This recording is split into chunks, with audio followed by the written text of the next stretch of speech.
Hello, and welcome to week 1 of DMK 301 at Cambridge College. This week we're going to talk about the key topics around customer relationship management and consumer trust. So the important thing to know is that in digital marketing today and in business, there's still a level of distrust in the market. Many companies are still thriving to find ways to ensure that they can protect customer information, ensure that there's a level of trust with that information. But even according to a recent report in 2020 from Privatar.com, a 2020 customer trust and data privacy report showed various qualitative insights still showing that a significant part of markets and customers still have a level of distrust in companies today. First question, what is driving brand loyalty? 40% of respondents in a survey said trustworthiness. The second was commitment to data protection was 31%, and another third said customer service. So the very first key insight is that 40% from this survey show that trustworthiness is the key impact to what's going to make a customer loyal to a certain brand or company. Now we know in marketing that loyalty is key. Providing a experience for customer loyalty is one thing, but also ensuring that those customers trust us to do business with us is key, that we're handling their information from a secure perspective, that we are not sharing that information unless we are giving them the opportunity to let them know we're sharing the information. So there's all types of things that go into that bucket of trustworthiness, and it's still important to show that 40% is what customers say is one of the number one drivers in whether or not they're going to be loyal to a brand or company. The second question from the survey, are consumers willing to share their data with brands? 78% are concerned or are very concerned with protecting their personal data. 42% wouldn't share sensitive data with a business for any reason. So we look at it, over 2/3 of respondents are still very concerned about their personal data. It means they still provide their data, but they still have a concern that their data is secure, because of the fact that we still see in the news and media today that large companies still have data breaches, and sometimes, unfortunately, there's a backlash to that with those companies on customer resonation and reputation. So therefore, companies still have a very important responsibility to protect personal data. That protection is also going to provide a level of trust, and whether or not a customer trusts a company or not to protect their information. 42% of the respondents said they wouldn't even share sensitive data for a business for any reason. That is also a critical impact to a business. You need that personal data at times to be able to conduct business with them.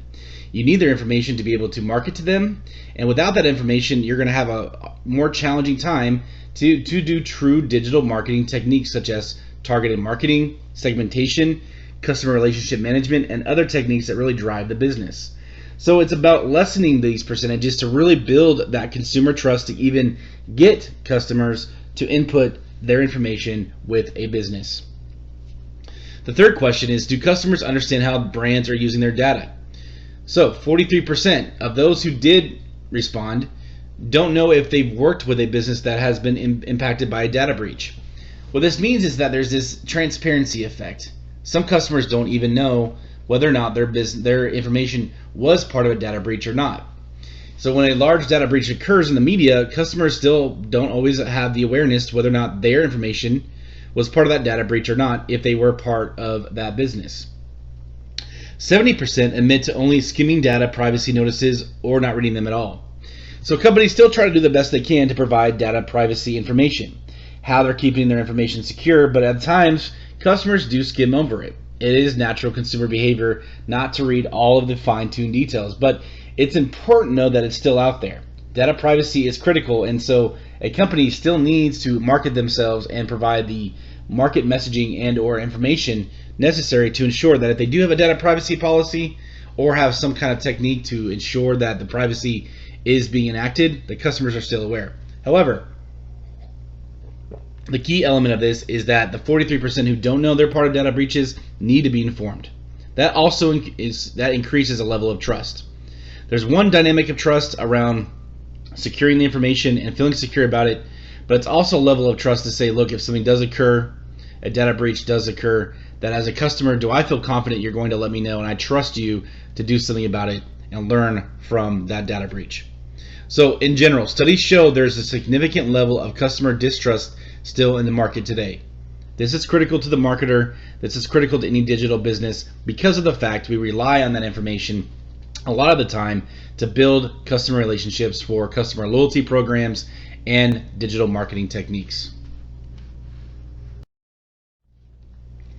So what is the key marketing function to manage the issue of customer trust? Well, it comes down to CRM, customer relationship management. Now, some companies have a full-blown CRM platform or team that can build out the techniques to build that relationship. Some companies don't have the capabilities to have a full-blown CRM, but they have CRM best practices in part of their overall digital marketing strategy.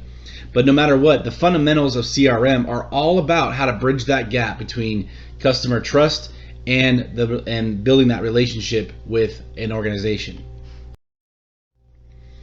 So for the foundations of customer relationship management, CRM can be defined as a competitive strategy and a process of acquiring, reacting, and partnering with select customers to create superior value for the company and customer. So yeah, CRM is also about lead generation, ensuring we find new markets, we capture new attention. And in digital marketing, it's all about building new audiences and getting new customers and users to our digital business. However, though, it's not just about acquiring them, it is about really maintaining those relationships, securing those relationships, and ensuring that they're sustainable. So why is CRM important? Well, for competition, it's very important. Now in digital business, we know that there's a lot of competition out there. Customers have multiple digital devices at their disposal, and we need to ensure that we garner their attention and also maintain that attention from a long-lasting relationship perspective.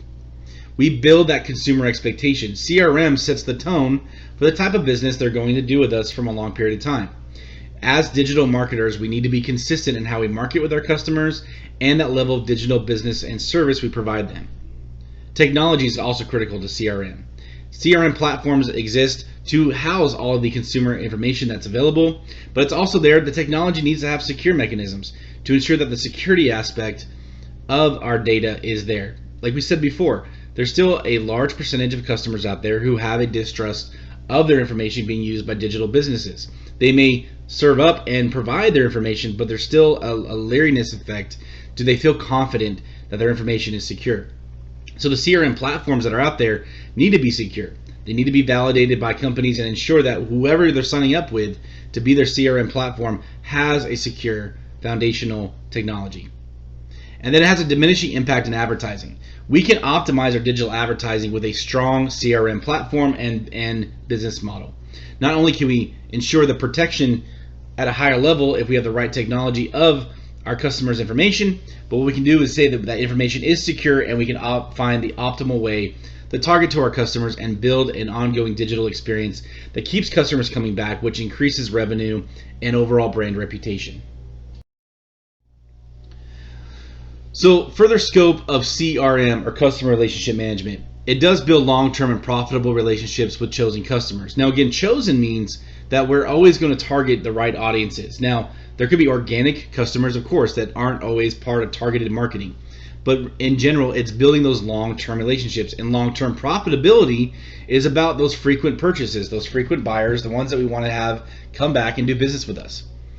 The second element of CRM is that it gets closer to the customers at every point of contact with them.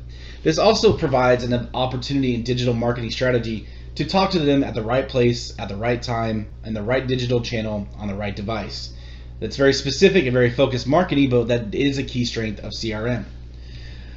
The third bullet point says, by fostering customers' loyalty, the customer spends less time acquiring new customers and saves time than time on other projects. What we are always focused on, though, is yes, there's an element of customer acquisition. We want new customers. But if we can build a strong base of retention, CRM can provide a retention model that allows us to ensure that we're spending more time on other areas and not always worrying about new customers. At the end of the day, though, one of the key aspects of CRM for this lecture is it establishes trust and maintaining it.